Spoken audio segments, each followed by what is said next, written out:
Ahojte, v tomto videu sa ide viazať krivák. Začneme tým, že si na desiatku zahnutý háčik pripevním viazaciu niť. Prebytočný končík odstrihnem a s niťou sa presuniem až dozadu. Niekde sem. Zo pár omotov naspäť.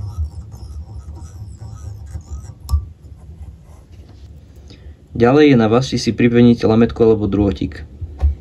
Ja som zvolil lametku, ktorú si prichytím ku koncu háčika.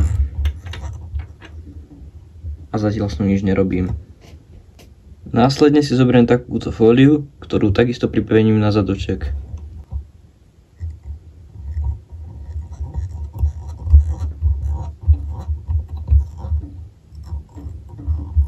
A zatiaľ s ňou nič nerobím. Ďalej si vyberieme dubbing, ja použijem tento. Pripevním si ho na niť. Tak. A krúžkujeme smerom dopredu.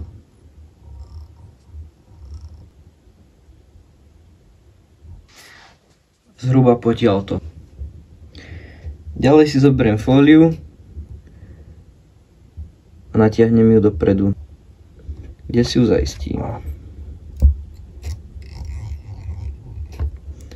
Prebytočný konček si odstrihnem. Následne si zoberiem lametku alebo drôtik a krúžkujeme smerom dopredu.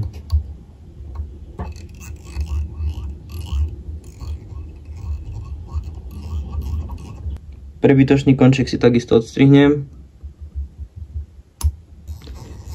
Urobím trochu výraznejšiu hlavičku a zauzlím. Nitku si odstrihnem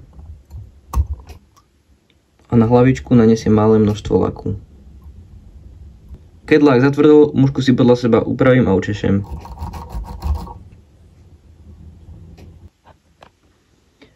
Kriváka máme hotového, už nám ho stačí iba zobrať v vode a otestovať. Ak sa ti video páčilo, nezabudni dať like, odber a do komentáru napíš, ako ich viažeš ty.